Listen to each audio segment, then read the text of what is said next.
miss it this morning. We missed it. Yeah, because it's kind of over here. Yeah.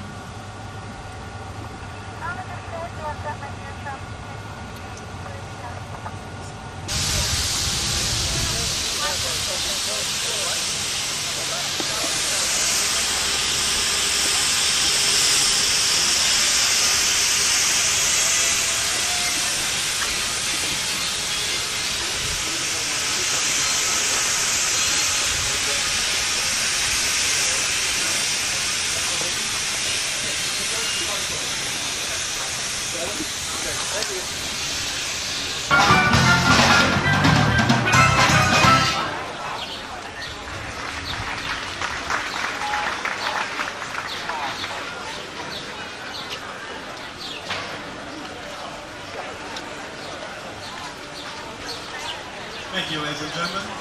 There was a thing called Working, originally written by the bass player and the drummer. We're waiting for gates to be open for my device action spectacular.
These are our bungalows, our production and casting offices, but in the early days at Universal, they were dressing rooms for stars like Lucille Ball, Mae West, and Abbott Costello.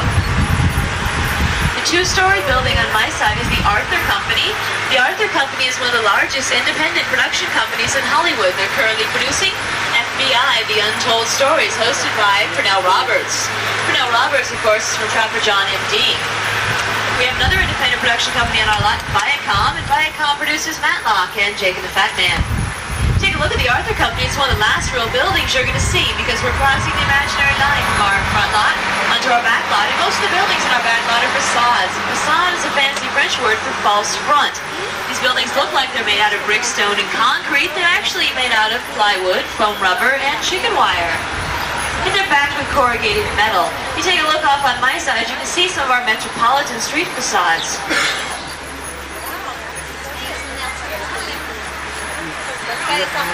This area was used in Ironside, which starred Raymond Burr and Don Galloway. It was used extensively in the filming of A Sting, our 1973 Academy Award winner.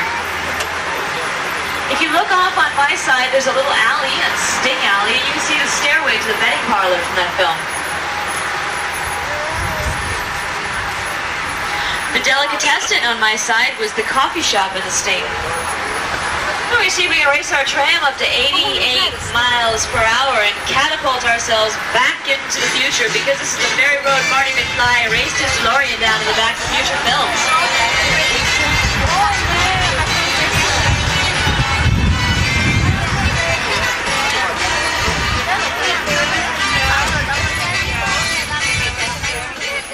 You look up on the driver's side, you can see the courthouse from Back to the Future. On top of that courthouse is the clock tower, which Doc Brown was hanging on to harness that bolt of electricity in the Back to the Future films.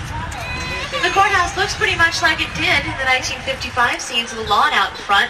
However, for the 1985 scenes, they thought there'd be more cars, they'd need somewhere to park, so they tore up the grass lawn and they put in a parking lot. Well, for the 2015 scenes, they didn't know what a small town would look like in the future, so they took out a parking lot and they put in a pond, hoping the future would be more environmental. And that's the pond you can see the hoverboarding across in Back to the Future. If you're interested in how they created this hoverboard scene as well as how they made the DeLoreans fly, you can see the Back to the Future special effects stage and our World of Cinemagic back in the studio center. This area was also used in the Warner Brothers film, The Music Man, the square in which Robert Preston led that 76 trombone finale. The stairs to the courthouse were also seen in Inherit the Wind and To Kill a Mockingbird. All over lighting and sounds, we build entire sections of cities inside of our sound stages, which is what we've done to the sound stage just ahead of us. You should get out your cameras because they tell me some pretty strange things have been going on in here.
Films, and it was old Chicago in the state.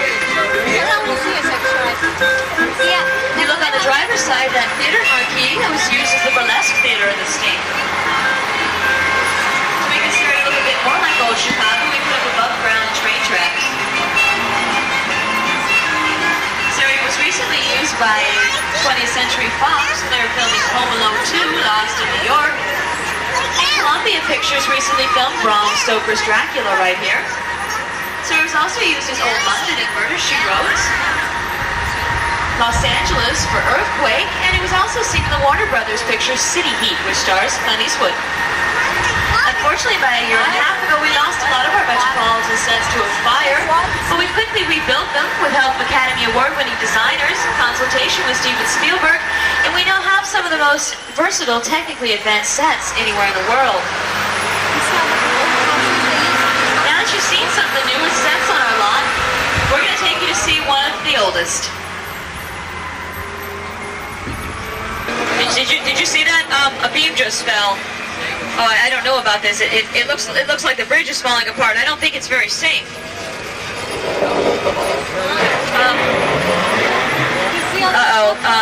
Well, it looks like we're gonna go across the bridge anyways. Everyone, keep your arms and legs inside and hang on. I really hope we make it across.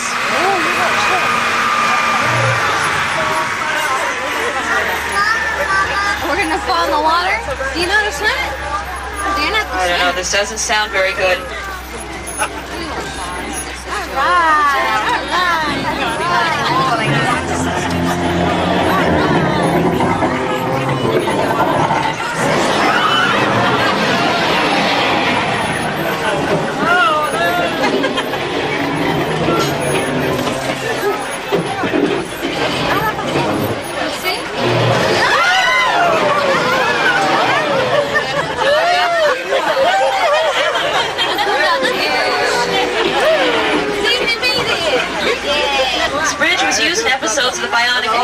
the $6 million man.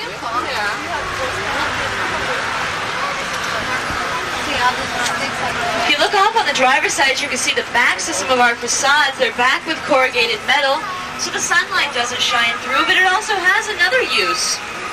We can film on the backs of our facades if we need docks or prisons. All we do is hang out the right signs, and we can film right back there.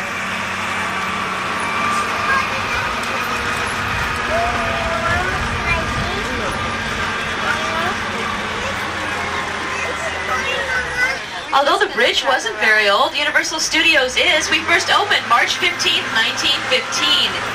Our founder, Carl Laemmle, first came to the U.S. in 1884, and he opened a 5 and dime. And I just don't understand that because it's so beautiful and sunny out.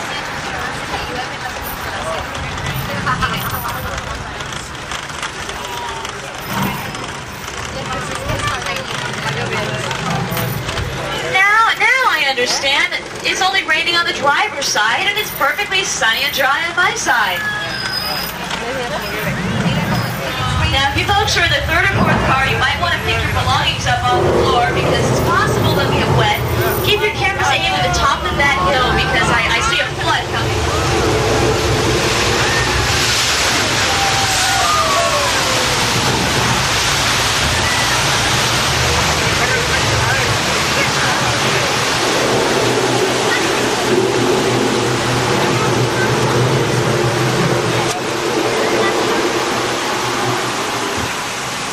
This rain effect is created by putting sprinklers in the trees and on the roofs of the building and shooting the rain up in the air, so when it falls back down it looks like natural rain.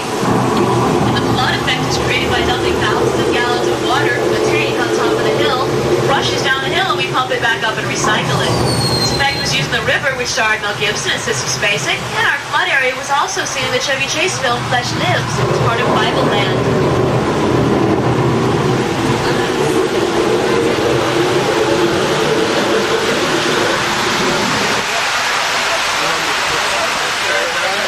Chase made another film in this area of our back lot. It's the Orion picture of Three Amigos, which also stars Steve Martin and Martin Short.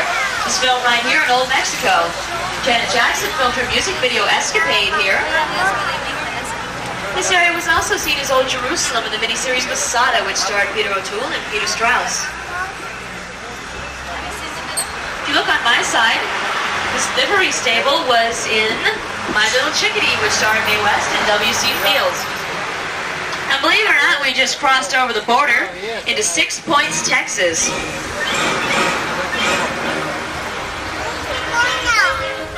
We call this area 6 Points, Texas because 6 different western roads meet this one central place. Back in the days of silent filming, we could make 6 different westerns at one time. That's what enabled us to put out 200 films a year. We were making silent westerns. Each road was its own western town. It had its own sheriff, its own saloon, and its own hotel. The convenient thing about this was when the sheriff ran the bad guy out of town. They used to sit in our riverbed. It was built in 1953 for Mrs. Riverboat Gambler. It was also used in the television series Riverboat. These Army vehicles are from MacArthur, and the cages were used in the episode of Quantum Leap in which Scott Bakula jumped into the body of a monkey. Now, believe it or not, this small body of water on my side was the entire Pacific Ocean for McHale's Navy. Now, they tell me the cast and crew of McHale's Navy left some water mines out there. I don't know. I haven't seen any yet.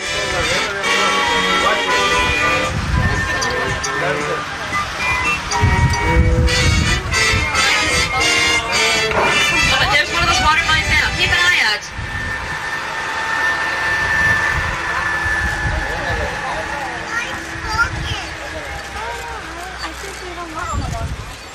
We've now reached a very memorable location, the Red Sea, inspired by the Paramount picture, The Ten Commandments.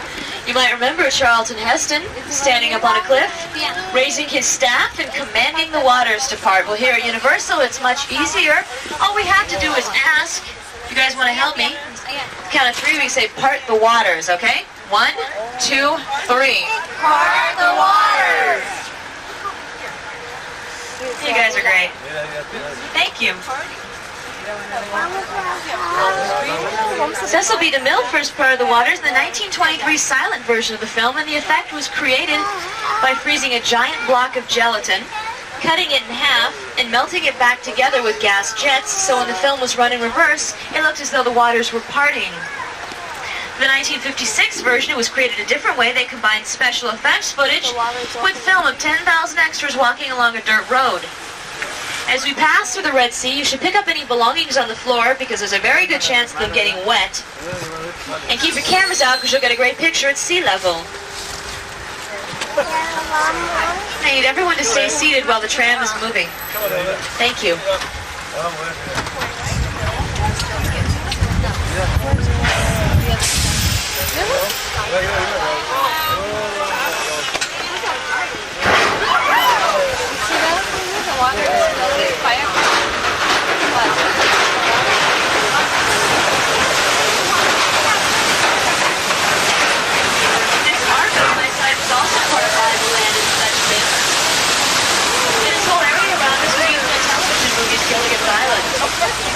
You got a little wet in the Red Sea. I should warn you here at Universal, you never know when there's more water just around the corner. On my side, these metal tracks you see with the above-ground train tracks and the sting. If you look on the driver's side, you see some props. Yeah, prop is anything we use on a film or television show that is not nailed down, from a paperclip to a grand piano. As a matter of fact, that large building on the driver's side is our prop building. It houses over 5 billion props. The top floor is our wardrobe department. Now taking you back in time, back to ancient Rome.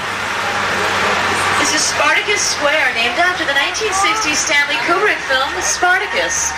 The second set of steps with the columns above them are the steps to the Roman Senate, where Sir Laurence Olivier stood and addressed the Roman soldiers. That film also starred Kirk Douglas and Tony Curtis. If you look on my side, this building with the fence in front is our embassy building. It could be any foreign embassy anywhere in the world. All we have to do is hang up the appropriate flag. In 1929, Carl Laemmle passed the reins of the studio on to his son, Carl Laemmle Jr., who had different ideas about running the studio. He wanted to make less films and concentrate on... Just about every one of our horror stars, from Bela Lugosi to Boris Karloff to Lon Chaney and Lon Chaney Jr., has appeared in the Court of Miracles at one time or other. As a matter of fact, the archway in the Court of Miracles is the archway in which Frankenstein made his first appearance to the public. The Mummy and The Wolfman were also filmed in this area. Bela Lugosi, who was known for his Dracula movies, was offered the part of Frankenstein, but he turned it down because he thought he was too big of a star to take up John Candy. As a matter of fact, that animation, they are shorter and narrower than normal doors. The reason they did this was to make our cowboys look bigger and brawnier. If you look at the doors on the driver's side, they're taller and wider than normal doors. That was to make our leading ladies look smaller and more petite. And so you look for it next time you see a Western.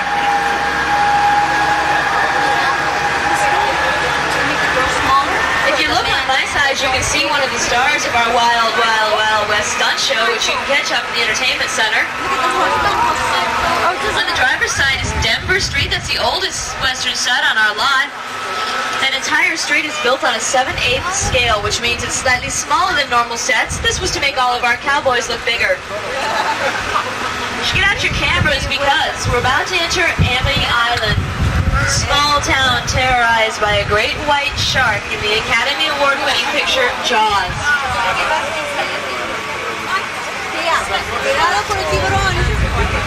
This is George. George is our local fisherman. He's been out here for years trying to catch that shark, and he hasn't seen him yet. Hey, George, how you doing? George, George, turn around. George, there's a shark in the water. George. George, I think you should get out of the water, George. Oh, no, help. Oh, no. Well, George was a gutsy guy. Everyone, don't worry about it. We've attached some bait to that yellow buoy at the end of the pier. So if you keep your eye on that buoy, we'll see if the shark takes the bait. Take the bait. Take the pier today.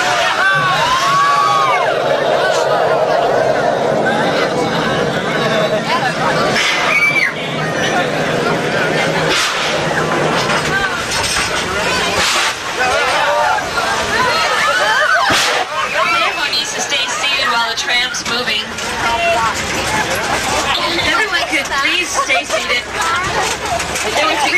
sharks used in the filming of Jaws. One that can be filmed from the front, one from the left, and one from the right. All three of these sharks were named Bruce, after Steven Spielberg's attorney. You take a look at our Bruce, you'll see he's the only shark in the world that does the backstroke. You look across the lake, you see that boat over there with the hole on the bottom. That boat was actually used in the filming of Jaws. It was Ben Gardner's boat. You might remember the scene in which Richard Dreyfuss went looking for the missing fisherman and his head popped up through the hole in that boat. This little road that we're on right now is seen at the beginning of every episode of Murder, She Wrote. Jessica Fletcher rides her bike down this little road. If you look across Jaws Lake, you notice the buildings say Cabin Cove on them. That's because it doubles as Cabin Cove, Maine, the hit CBS series Murder, She Wrote, which stars Angela Lansbury.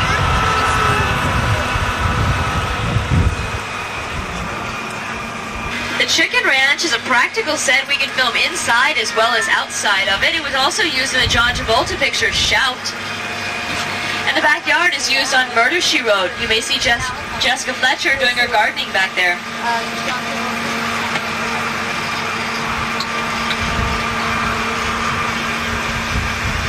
This neighborhood is housed some of the most famous characters from television and film history. I'm going to start with the houses on the driver's side. The first house was the sorority house in National Lampoon's Animal House. The second house was the house Jimmy Stewart shared with the 6'3.5" rabbit in Harvey.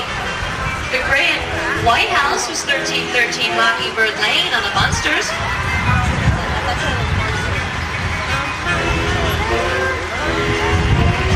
The yellow and white house was in the Hardy Boys. It was also in the black and white music video, Michael Jackson's video, was Macaulay Culkin's house at the beginning of it. And the last house, the gray and yellow one, was in A Thrill of It All, which starred Doris Day and James Garner. This area around us is what we call Anytown, USA. It can be any small town. As a matter of fact, right now, it's dressed as Cabot Cove, Maine for Murder, She Wrote. This brick building was also Beaver's schoolhouse in Leave It to Beaver.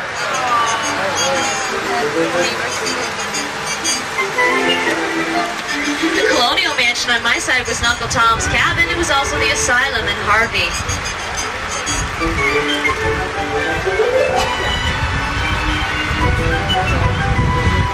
This little neighborhood is often seen on our television shows. Anytime we need a small neighborhood, we come right out here. All the houses on the driver's side were on the Tom Hanks film, The Burbs. The beige and white house was the Kopech's house. That was the one that was blown up in the movie. Then this gray house with the yellow flowers was Tom Hanks' house in that film. The blue house was in another Tom Hanks film, Dragnet. We painted it pink, and it was Connie Swale's house. The greenhouse in front of us with the white columns was in the Nancy Drew Mysteries. It was Pamela Sue Martin's house. The white house with the green trim is Ben Matlock's house on the Viacom series Matlock. The last house on the block here, this beige and brown one, is the House of Seven Gables, which starred Vincent Price. After Vincent Price made...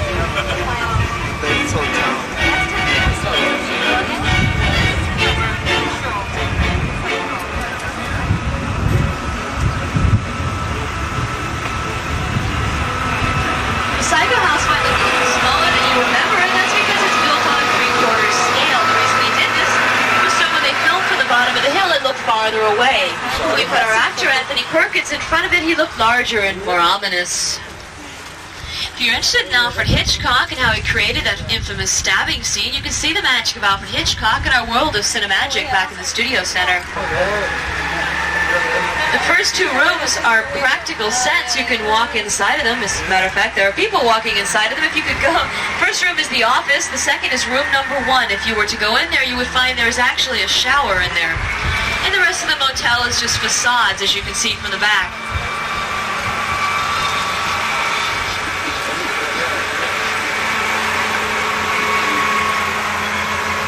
As we drive in front of the Psycho House, you might want...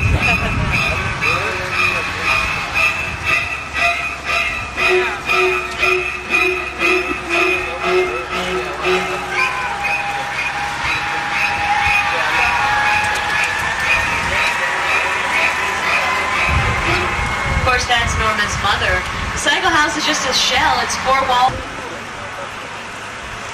The little cabin next door was in the HBO series Tales of the Crypt. It was seen more recently on an episode of Matlock.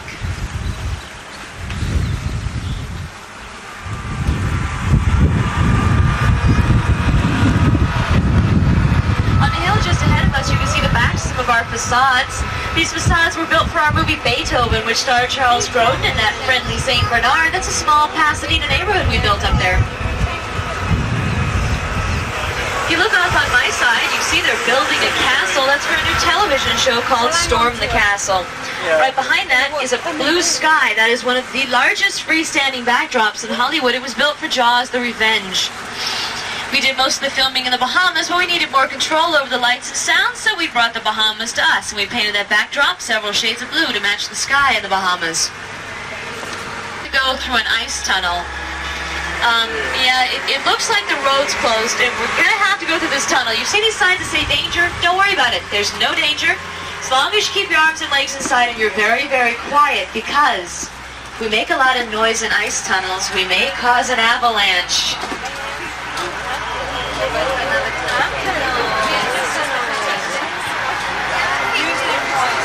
Alright, everyone, remember, very, very quiet.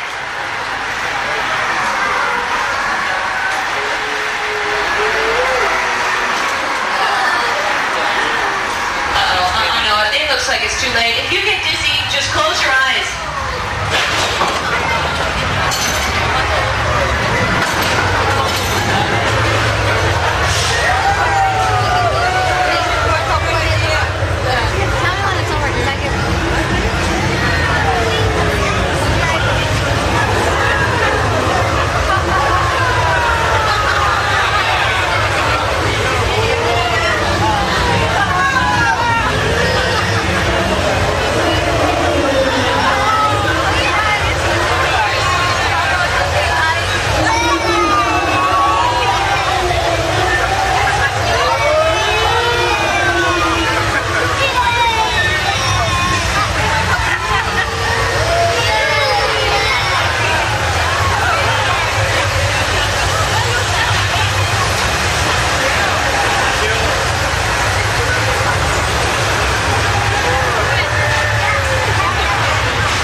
Behind us was Walton's Mountain in the television show The Waltons.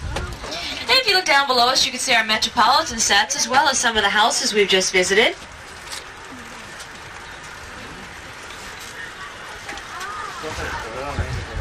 Believe it or not, this is the view that our favorite little alien E.T. got the first time he landed on Earth. Got out of his spaceship, time it looked a little different. Most of the filming was done on the other side of the valley at the base of those mountains, which is where Elliot's house was. E.T. was released 10 years ago, and it's the highest grossing film of all time. Here at University and George Papard. Here at Universal, we've had... Sit down.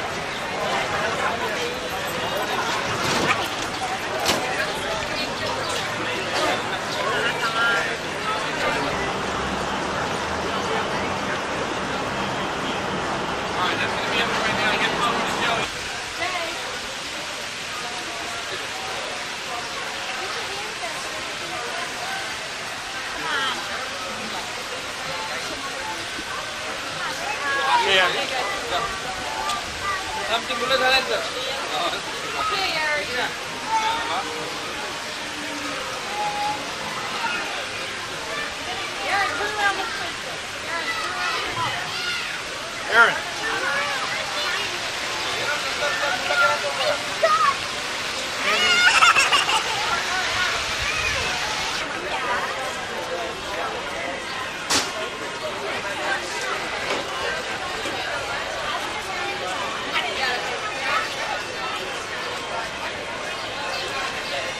Wait, let's get this movie.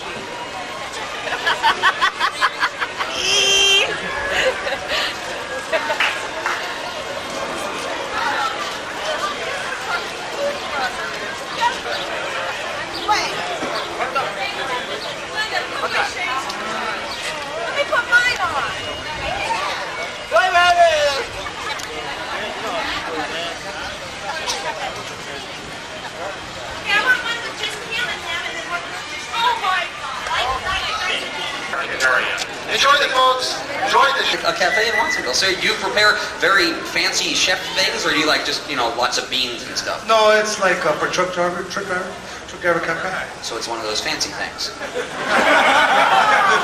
Okay, well, I'll go there. We'll head out there. Klingon number 3! That little punch behind it there. How about you? What's your story? My name is Lisa. No, what do you do? Housekeeping. Housekeeping. You own a housekeeping company? For my house. For your house.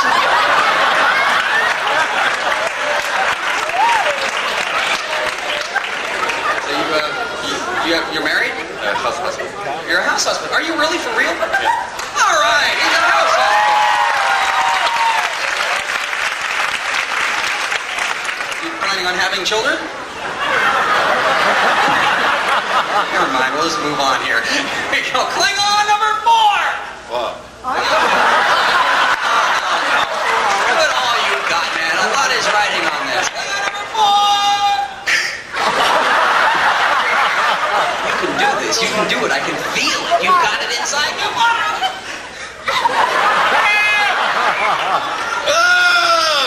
Very good. Very good. All right. It's all up to you. Do you think you can beat these people? I don't know, they're pretty tough. You are. Give it your best shot. What's your story? What do you do? I work for Honolulu Zoo. Honolulu Zoo. It's kind of fun to say. Let's all say that. Honolulu Zoo. What do you do? I tame lions and tigers and bears. Oh, you guys are beautiful. They're fast. Are you an animal trainer? Yes. You are. And you really do train animals, lions, tigers? Not lions. Tiger. And bears. Okay, here we go. Klingon number 5! Now don't hold back. Here we go. Klingon number 5!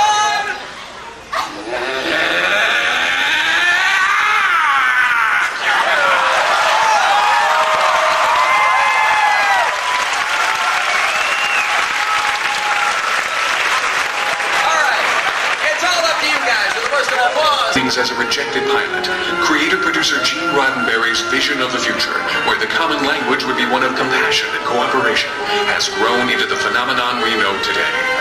Join us now as we eavesdrop on Captain James T. Kirk and learn firsthand the history of the Enterprise and her crew. Stardate 5840.3, personal log entry. The entire crew was beamed down to Wrigley's Pleasure Planet for a well-deserved shore leave. I feel strangely compelled, however, to remain on board. Working? Please confirm my suspicion that today is the Enterprise's birthday. Today marks the first fully operational date of the original Enterprise. I knew it. I can't abandon her on her birthday. Computer, please open the scrapbook files. Scrapbook open, sir. Playback personnel files starting with the first captain of the Enterprise. After her initial voyage with Captain Robert April, Christopher Pike was named captain of the USS Enterprise. Captain Pike turned over command to you, James T. Kirk. You were a brash young man, one of the most outstanding cadets to ever graduate from Starfleet Academy. You were a lover of action.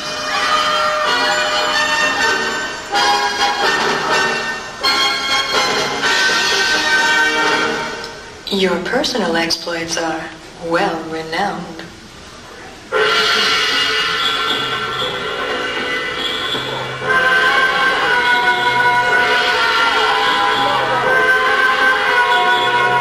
Yes, well, enough of that. Let's move on to Mr. Spock. Half Vulcan, half human, Mr. Spock as science officer is second in command of the Enterprise, constantly striving to find a balance between his cold, logical mind and his human emotions. Mr. Spock has proven to be a highly intelligent, dedicated, and supportive friend to you. Right.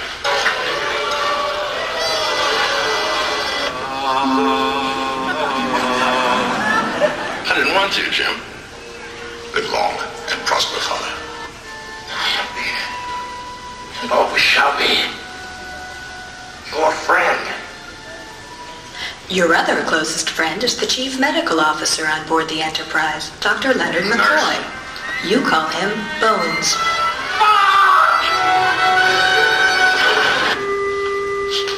I'm trying to thank you, you pointed-eared hobgoblin. I'm an engineer. I'm a doctor.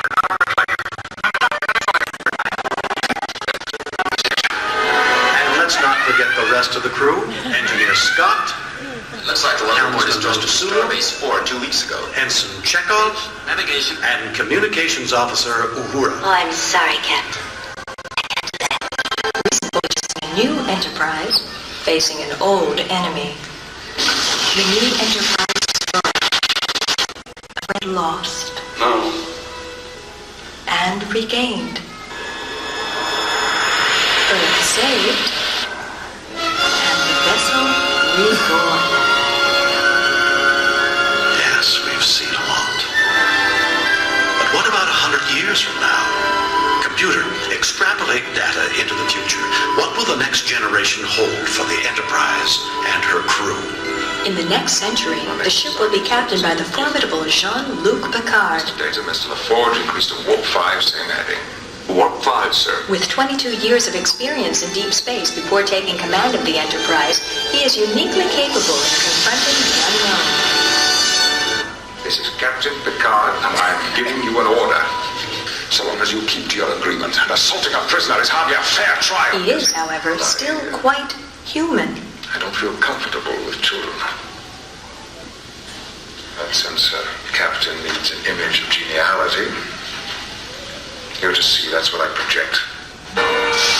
Commander William Riker, also known as Number 1, second in command of the Enterprise, mission commander of planet landings, and not unlike yourself, Captain, he tends to gravitate towards beautiful Like a women. dream come true. I hope so.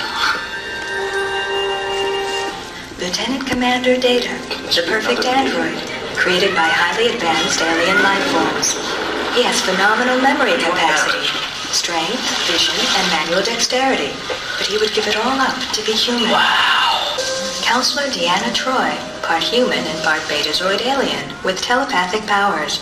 With the ability to read the emotions of others, she is a valuable Planet Survey away team member. Feel mainly friendship and, happiness.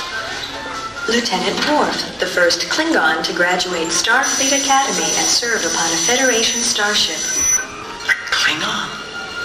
That is amazing. Lieutenant Geordi LaForge, blind since birth, Geordi wears a prosthetic device that allows him to see the entire light spectrum from ultraviolet through infrared. Incredibly complex. Microscopically, thermally, electromagnetically, none of it is familiar. There he is! Fire! Wesley Crusher, a teenage genius with an insightful understanding of computer circuitry and Starship warp engines. How the hell do you know that, boy? It's a model of the same kind of tractor beam our ship uses, with a few ideas of my own added. Come off the main lead, split off at the force activator, then... That sounds like a remarkable crew.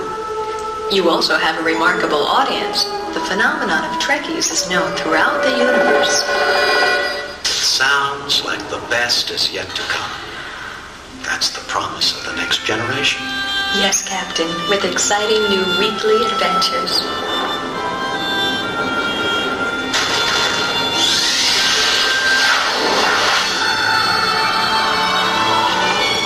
Well, it's time for that short. Happy birthday, Enterprise.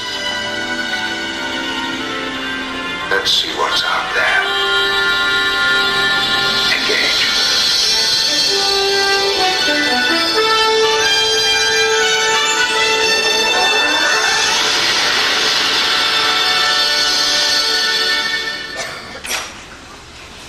And we have one more request at the... Proudly present the Star Trek Adventure.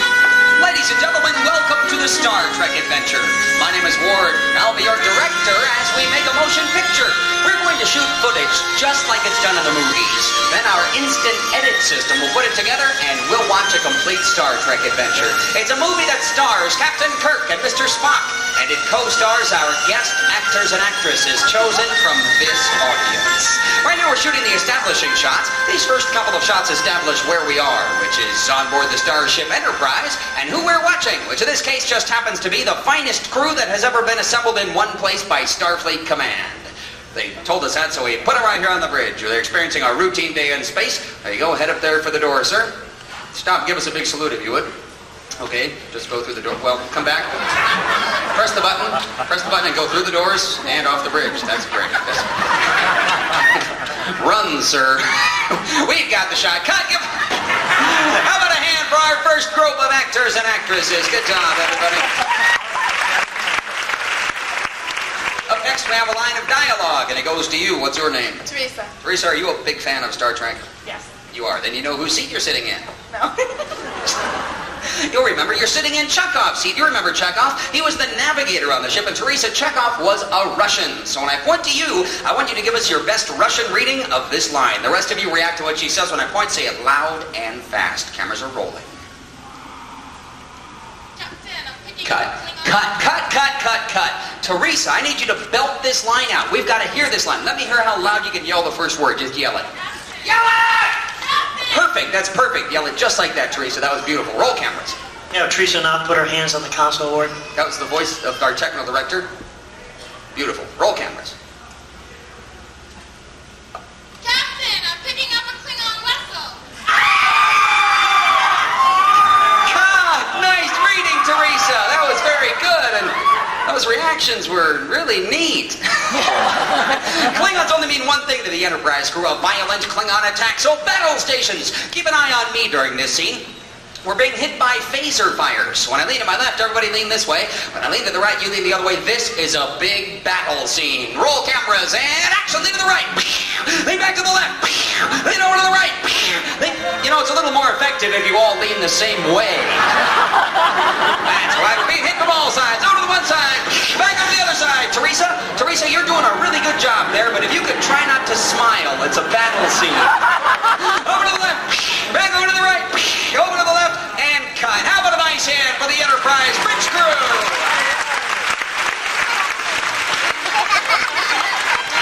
Now, the storyline here seems a little bit difficult to follow. There is a reason for it. We're only filming half of the movie. We already have the shots of Captain Kirk, Mr. Spock, and the rest of the crew. We're going to be editing those shots in between the shots we take of our guest actors. That way, we'll come up with a complete motion picture. Now, I also mentioned we're filming this like it's done in the movies. One thing they do in the movies is called shooting out of sequence. It simply means that the order you watch a movie in is not the order they film it in. They film as many scenes as they can on one set. Then they move on to the next set. Saves a lot of time and a lot of money. Right now we're moving down below decks to check into the engineering department. So before they get started, how about a nice warm welcome for the brave group of engineers? All right, listen up, you guys. The situation here is very tense. We've been attacked by the Klingons. I need you right on the other side of this. We've been attacked by the Klingons. I need to see that tension in your faces, all right? I need to see tension here. Can you show me your best tense look? That's good. That's very good. Now, I need more realism. I need sweat. Can you sweat? No. Don't worry about it. Makeup, sweat, please. This is Hollywood. We're going to make it look like you've been working hard all day long. Don't think it's all under control. We've got you right there, down the line. Here you go. There you are. That's real sweat, too. We collected from Conan.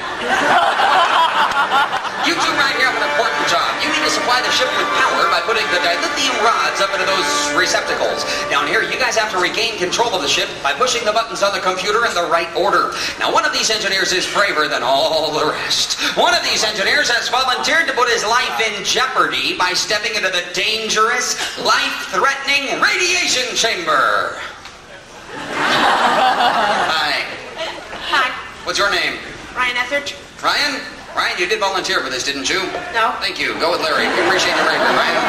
There's nothing to worry about because Larry will take care of you. All right, here's the catch. You guys need to complete your jobs before the radon ionizer gauge hits 0 or it's meltdown for Ryan. Right now, I'd like to introduce everybody to Miss Total Meltdown. May we see the meltdown, please? And you know what? He's got no idea what's up there. Here we go. Into your positions. Ready on those buttons. Roll cameras, Bob. Look tense and those buttons over there. You gotta work fast hours, month on for Ryan. You gotta work real fast. There goes 8, 7. Everybody count with me. 6. Everybody. 5. There you go. 4. Panic. Face me. Panic. Panic. Face me and panic. Panic. Panic. Panic. Panic. Panic. There you go.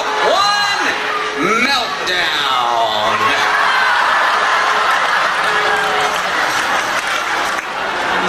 Nice work, Ryan. Was that fun? It was? Do you know what's more fun than one bucket? Tell them, everybody! And how about a nice hand for the brave group of engineers? Thank you for helping out. Miss Dodds, are you ready to beam down?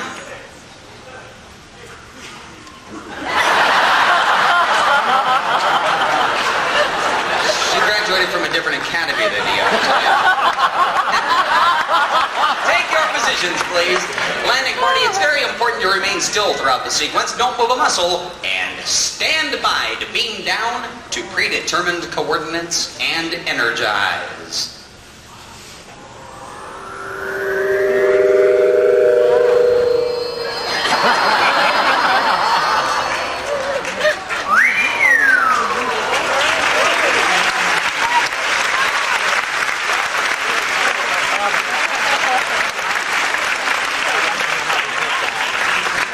Know somebody you want to put in there later? I do. All right, we have some special guests. We're very honored to have with us 3 of the most powerful alien beings in the universe. Now, they're here to deliver a message, and they do play an important part in the outcome of the movie. So if you would all be so kind as to burst into a thunderous round of applause, welcoming our first alien visitor from the Zabar Quadrant, it's Kasiri. Come on out here, Kasiri.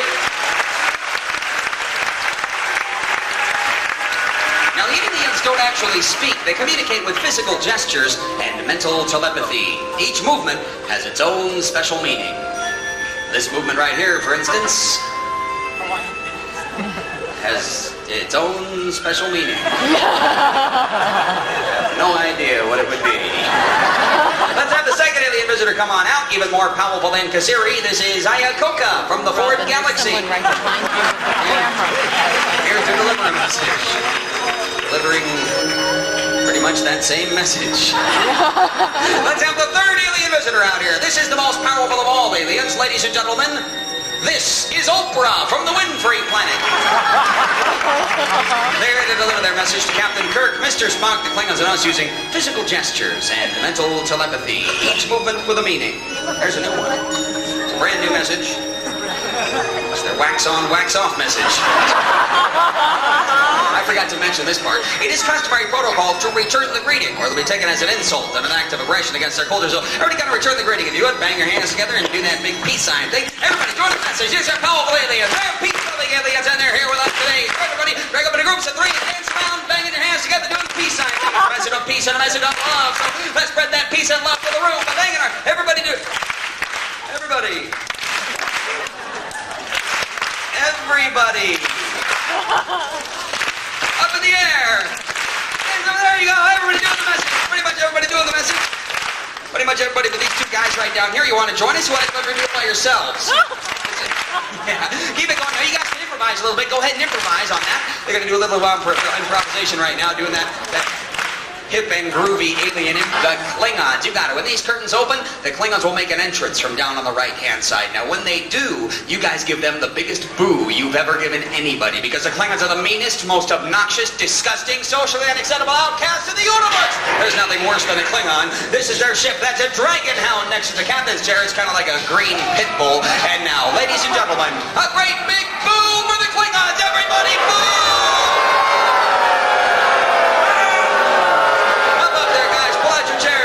Remember, you're disgusting and you are evil, but there is one who is worse, the meanest of them all, and you guys chose him. The biggest boo for Captain Garzil!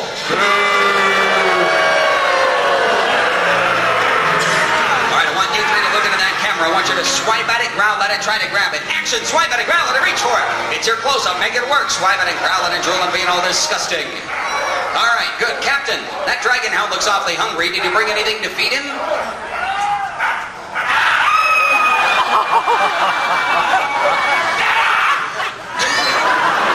He's mean. Here's a line of dialogue for you, Captain. This line will be delivered in the Klingons' native language, Klingonese. But when we play the movie back, we'll add English subtitles. When I point to you, Captain, yell that line as loud and as mean.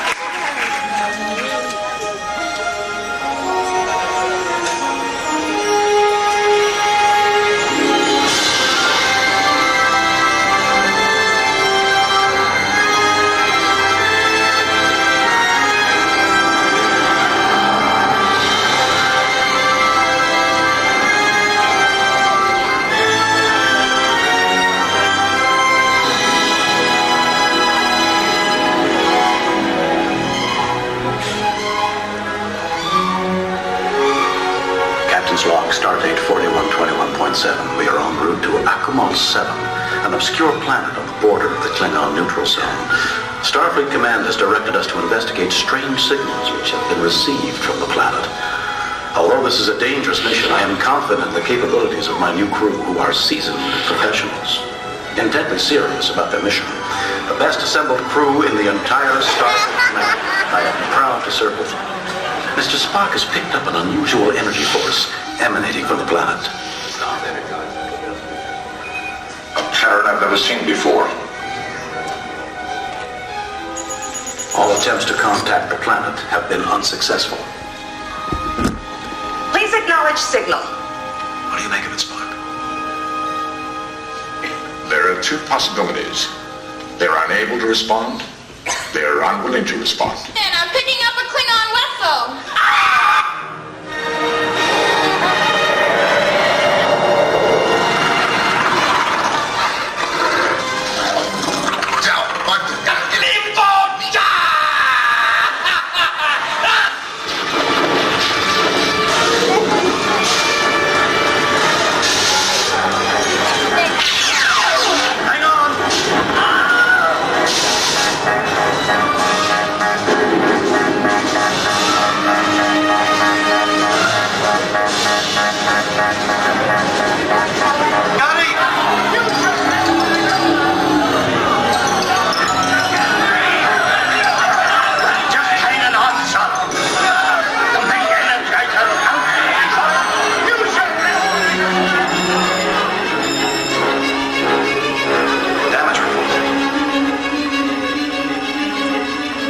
Exactly where to hit us.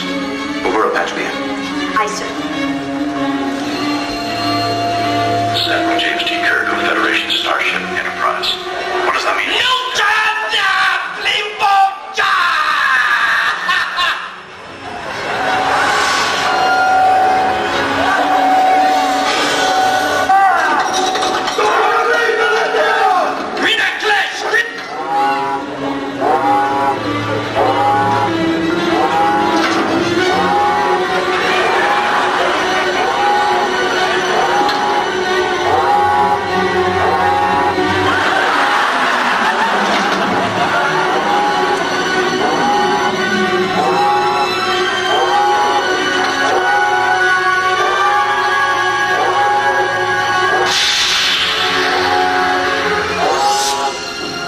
Log supplemental.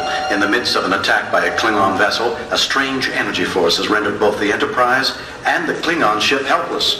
We have located the source of the energy field on the planet's surface, so I have dispatched a landing party to beam down to the planet and investigate.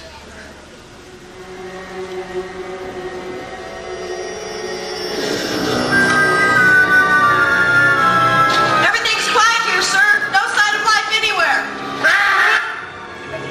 Spock. Scanning.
ambush, the Enterprise landing party was able to save the Klingons from being crushed by a mysterious, tentacled being. It is becoming increasingly clear to me that some unseen life form is pitting the Klingons against us.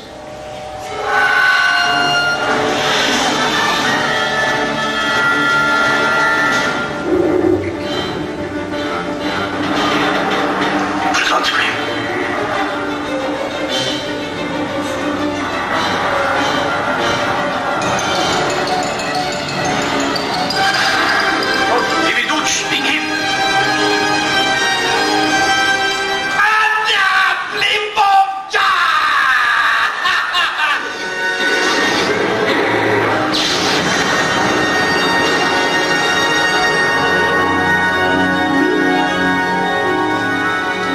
A voice message. Klingons and Federation members, we are the preceptors, the teachers. All you have experienced here has been illusion, a test to see if you are capable of peaceful coexistence. While your cultures are primitive, we believe there is great hope for you are not as different from each other as you may believe. Learn our lesson well, for if you fail to become allies, the other path will bring your ruin. Farewell.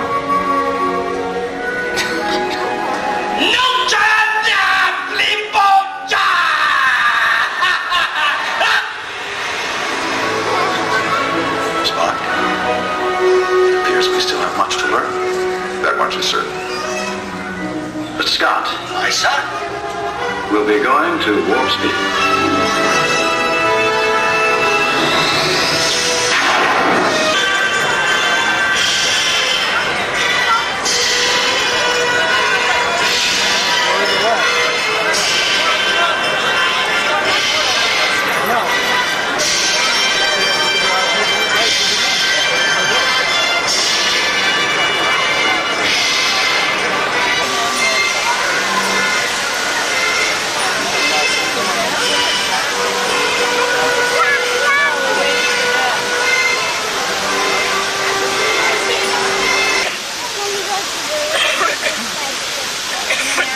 Experience the excitement of motion picture magic as it comes to life before your eyes. Now, Universal Pictures invites you to journey back to an age of wizards and warriors, of Dungeons and Dragons, the age of swords and sorcery.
good at names. Why, Conan. Conan of Cimmeria. Cimmeria? Oh, yes. Of course. I knew that. There's your dragon's eye, Conan. But it's far too dangerous to fall into the hands of a mere boy such as you. You weren't thinking of stealing it, were you? No. The dragon's eye must never leave its resting place. Within its heart lies the dark sorcerer, Taras Mordor. Taras Mordor? He's just a legend. Legend? He is as real as the dragon. The god is very tempting. Dragon? Here we are. Once, many years ago, we battled. I with the power of Thrawn's mighty sword. He with the evil magic of the dragon's eye. Are you finished yet? Oh, not yet, boy. I've hardly started. Well, hurry! I'm telling it as fast as I can. Go on, please. Well, thank you, impatient youth. Oh, yes, I defeated Taras Mordor, but only with great sacrifice. Sacrifice? Yes, our powers collided, and when it was over, the sword of Thrawn was embedded within that crystal stone. But Taras Mordor was imprisoned within the dragon's eye. Is there more? Yes. No! Yes. What are you doing up there? Come right down here, young man. No! Don't touch that! That's what I'm trying to warn you about. It's the dragon's eye. And he's gone again. Ah! Oh. Conan, he waits. He waits for some unsuspecting soul such as you to enter this wild temple. Then under his spell of evil, then I can loose the dragon's eye from its resting place. And promise save us, Mordor will be free. But couldn't you imprison him again? I've grown old. Well, he's rested all these years.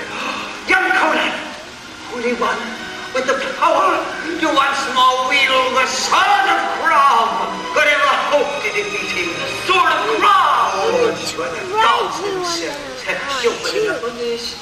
Even though you cannot have the dragon's eye, you shall not leave empty-handed. I did it! I did it! Here, this is for you. Thank you. Yes. What is it? When the time comes, you know. Now you must join me for dinner. It's been a long time since I've had any company. I can't. You will not. No answer. Ooh, come, give me your hand. Where are we going? We shall vanish from this earthly place and fly among the stars. When our journey's end, and in my own crystal cave, we shall fly. We shall walk. How is it possible? How can magic just disappear? There was a time when I could really fly. Oh, yes. Go now, this way.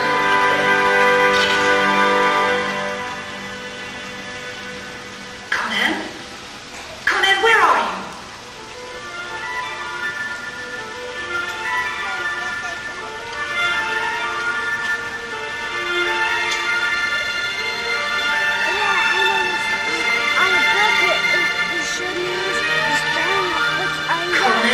Just go on, boy. Fight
is I, and there is no power on earth that can stand before me.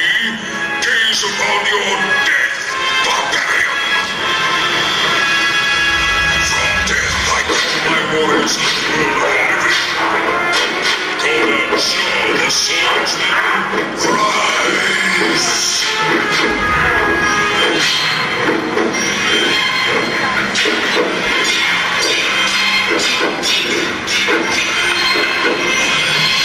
Asura, the axe wielder, step forward.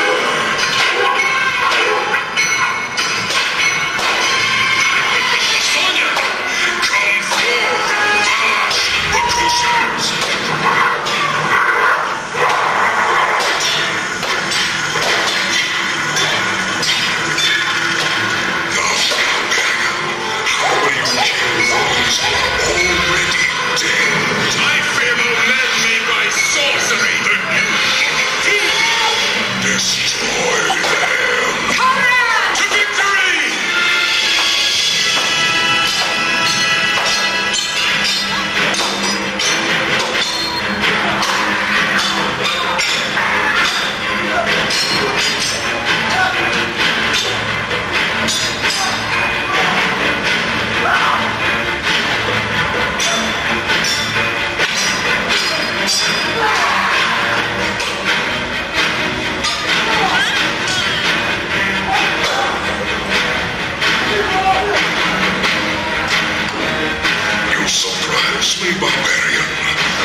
Gaze into the dragon's eye, barbarian.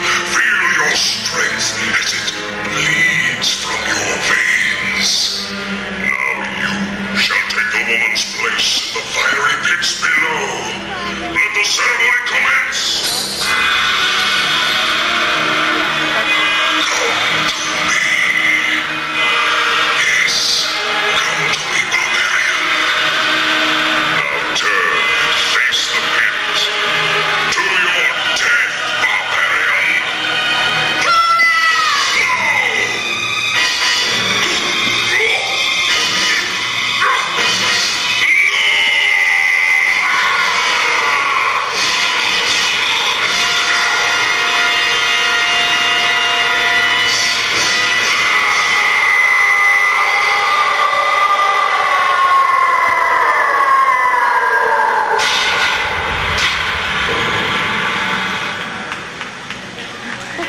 more.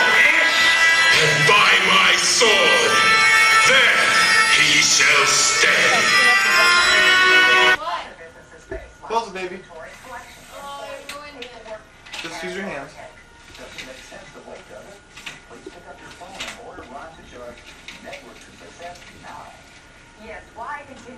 Smiles for the camera, honey. Woo.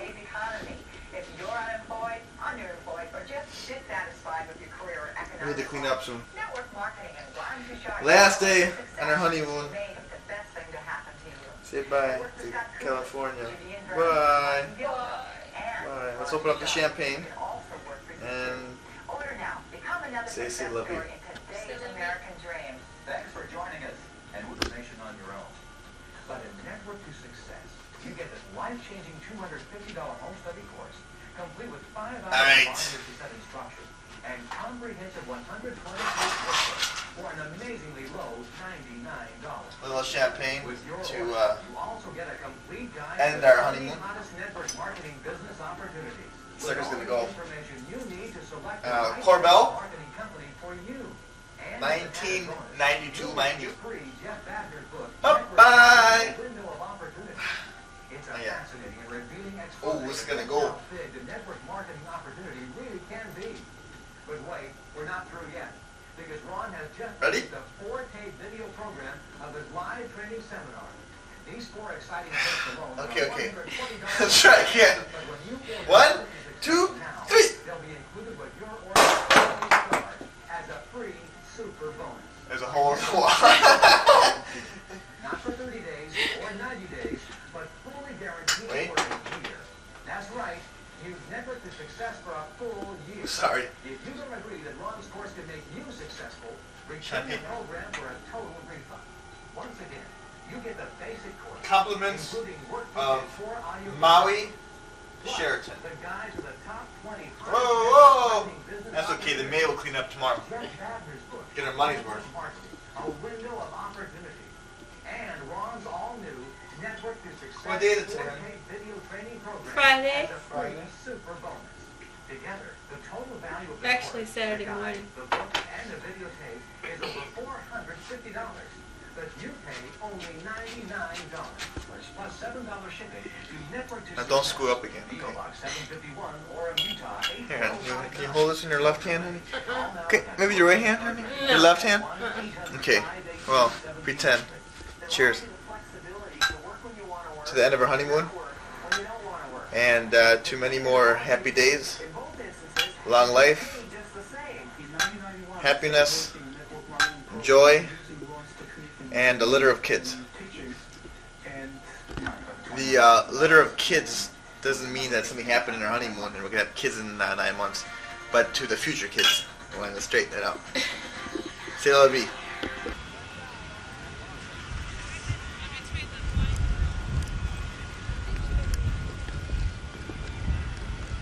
Smile, honey.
Next to your seat. Slip the vest over your head and pull the straps from the back, forward, and attaches the ring in front.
Yeah, see if we come on. That's all.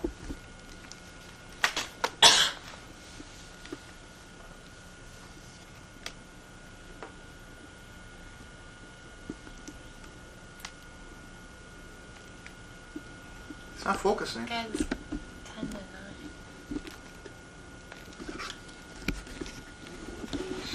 Where the hell's Mallet too? Is it recording now? Yeah. Okay, and press it against that.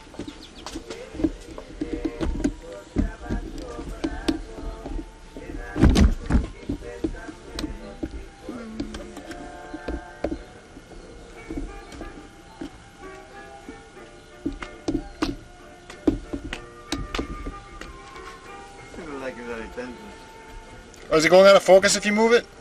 If you move what? The macro. Yeah, should. It'll stay in focus, right? No. You gotta keep pressing the macro button to autofocus it if you move it. Oh, it won't move it, I don't think, once you move. No, it shouldn't. Up and down you're saying, right? Yeah. No, it shouldn't. It should stay in focus, right? It should. It should stay in the, no, it should stay in the focus that it was and stay that way. Oh, then. If you want to keep focusing automatically, keep pressing the macro button. That's what it said. If you move it, just keep pressing the macro button again. Okay, here, lower the camera. Oh wait, they can hear us on this, right? Yes, everything. Oh no, everything we said is being recorded? Yes. I'm hitting the macro button.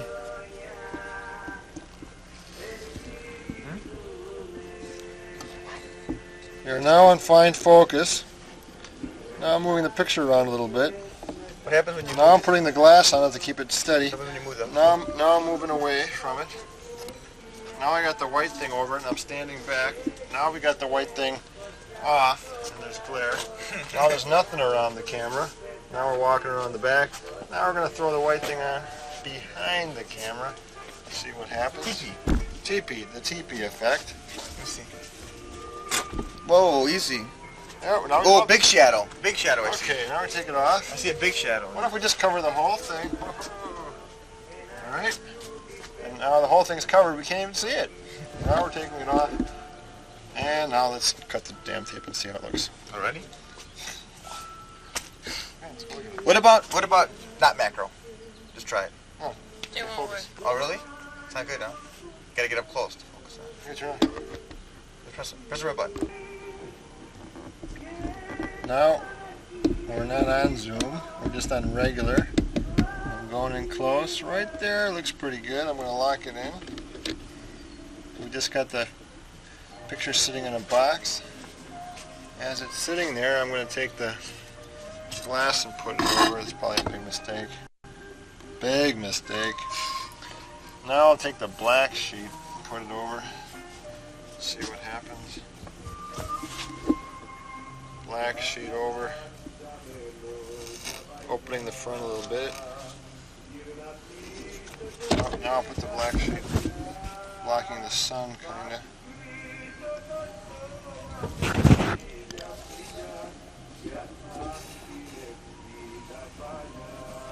Black sheet all around, I'll put the white sheet.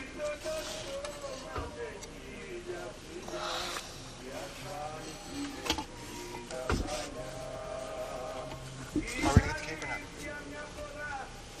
There?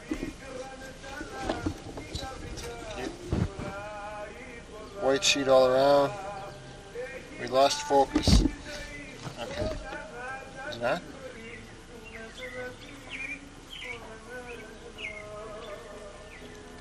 Na paz me togai duraki, Davrete destinagora.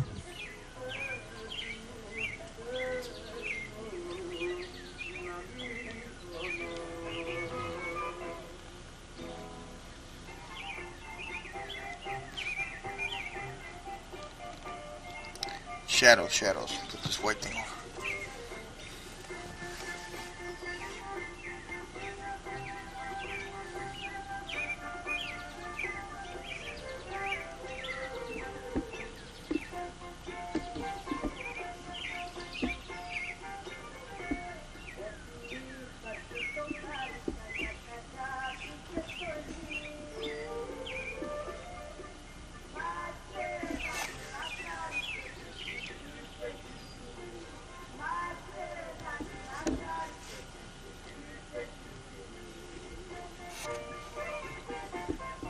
Okay.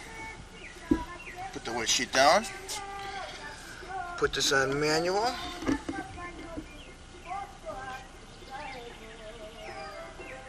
Manual.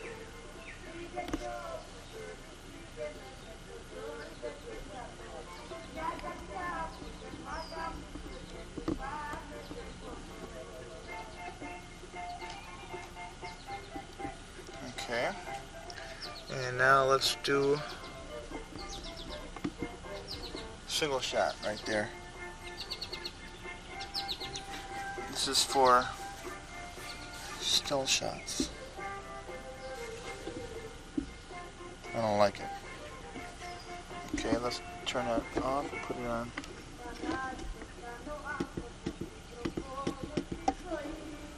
Back on auto mode right now.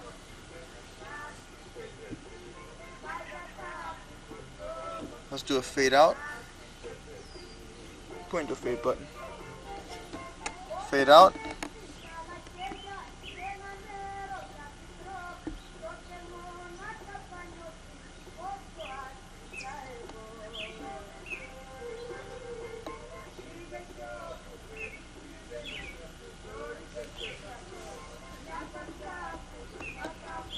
Fade out this.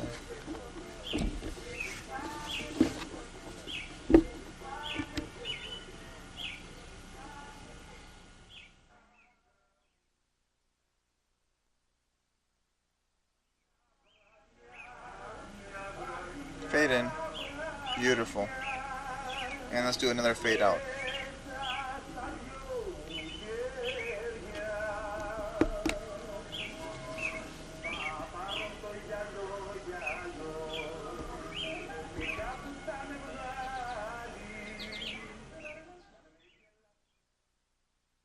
City of Tokyo in 1983. The Richter scale registered a formidable 7.7. Sudden shaking was a terrifying reminder of Japan's 1923 tremor, which registered 8.3 and killed nearly 100,000 people. On the recording. American Maine, female victim from 22nd National to 27th National for ID purposes. 70 miles, 41713. They're gonna bring the lady up here now. ID the nigger. He said I want to know nobody's seen him. I didn't get this on film. There you go.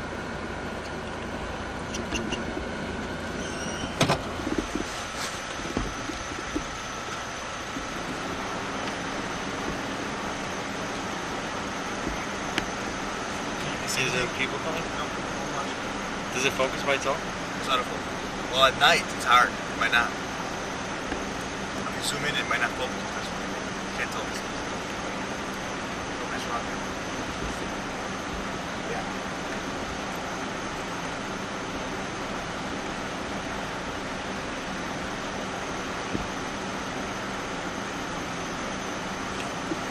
Poor man was stabbed.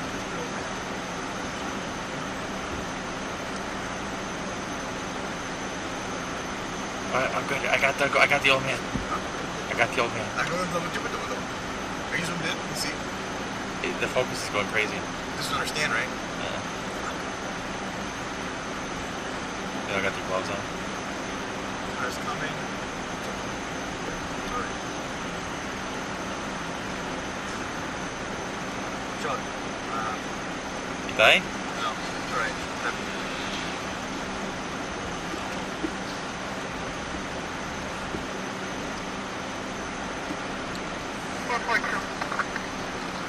The leopard, I can't see the old man. Yeah, he's sitting right next to the corner of that White House. See with the white shirt, the cop's talking to him?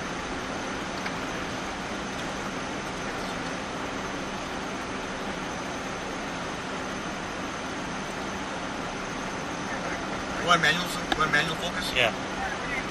Yeah, I could just... Bring it in there for a second. Use your hand, put your hand in here. Focus it. Or, is that focusing? Huh? Yeah. Fuck, I didn't know that it's over there. Is it working? Yeah.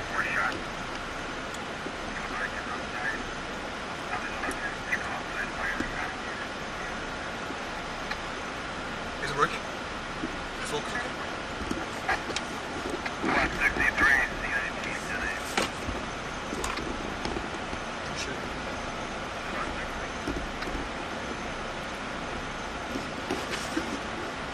focus up here too, by the way. This is your viewfinder. Right here.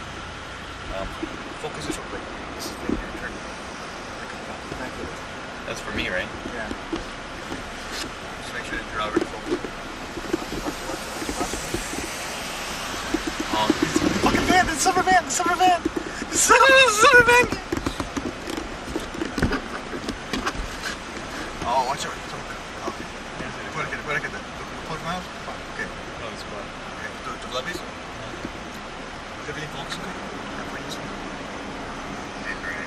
They seen me with the camera, didn't they? I don't know. Oh, how can you miss me?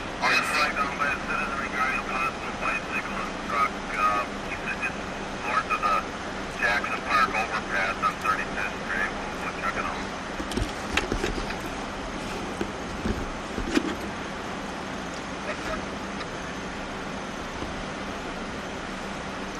Can you see okay? I can't see shit.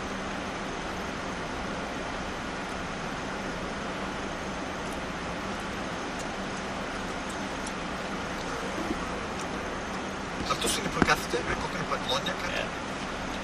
Fire and stuff.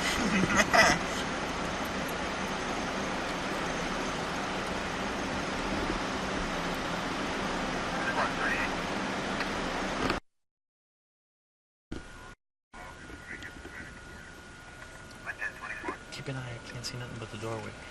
Kitagete εδώ, να το βάλω κάτω.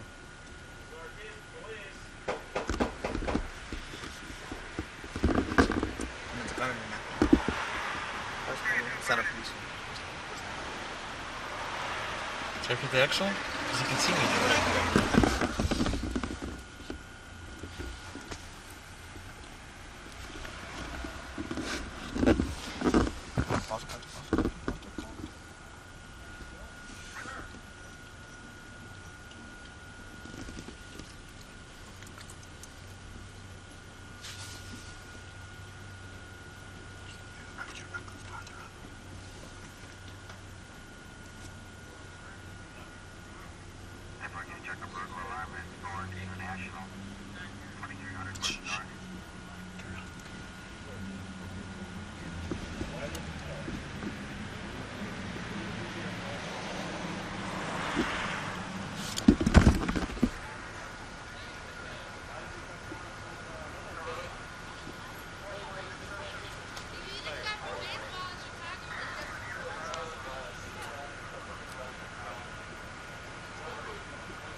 Check the car.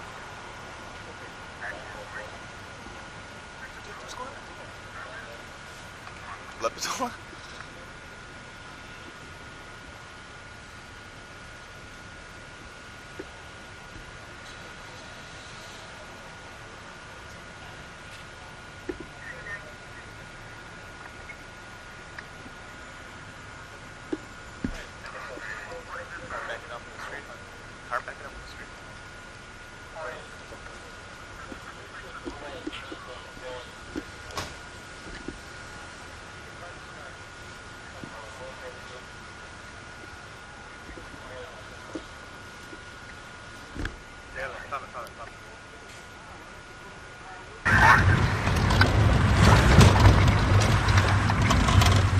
There's a ton of calls here. He's got to be doing something. 34 entry in progress. Cop. 12. Right? 34. That's a bit of balance. 31 in the lower. Color the front window in the lower unit brake. You're somewhere inside. Which way you going? Van? 39. 15 on the disturbance. Put us out 31st and north, a couple of us.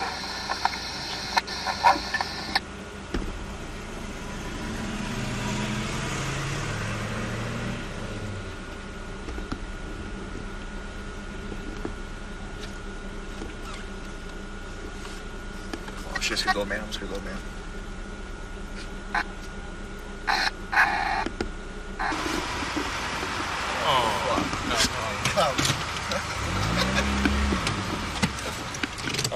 Stava diesel.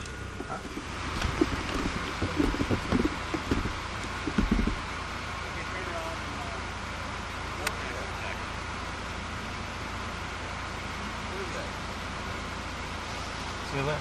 Yeah. He's back there and came back. Go ahead. I can't get him. So we're videoing and get there.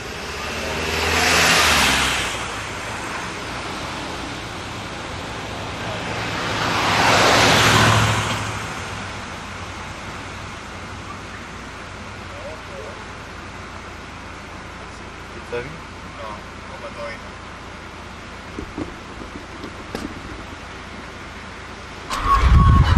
Go, go, go. Get the hell out of here before I go.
Camcord.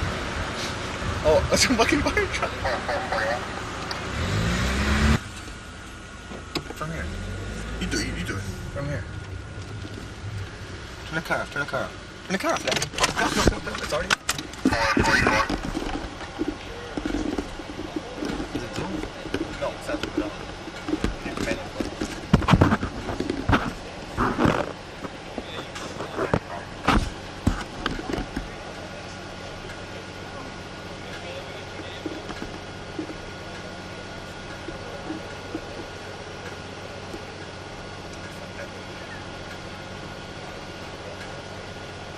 Make sure it's focused.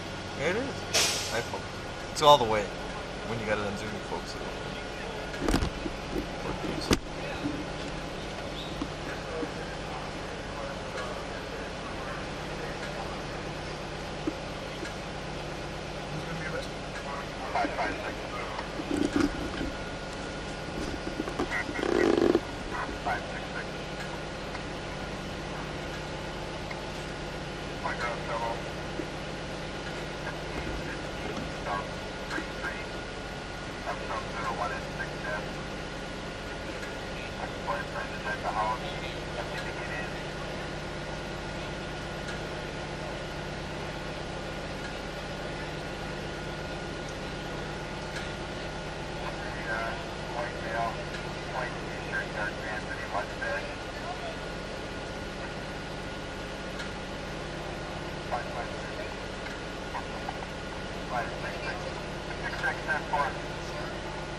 Film this whole thing.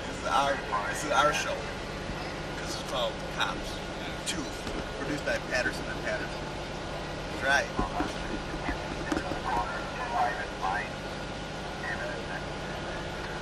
This is where we're at.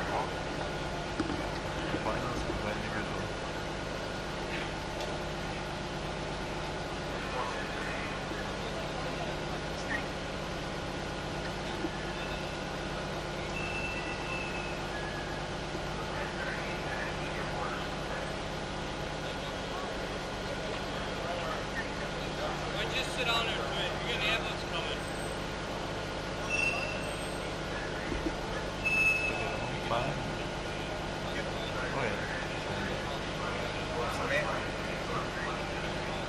There was a woman though too.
Make sure you. I gotta check.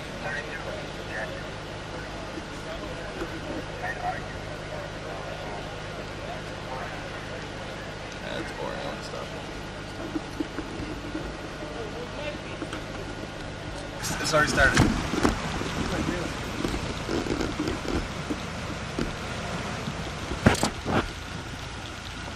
Oh, there's a bunch of kids talking. Where the cops are looking. We're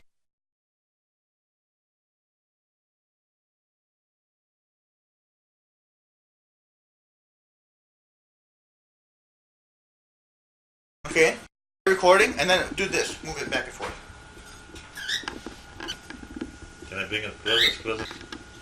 Don't keep pressing and pressing and pressing. You record, stop, record again. First I'm going Right now you're recording. Hello, 1, 2, 3. Everything else is automatic. Now you're recording, because I see the lights on right here in front.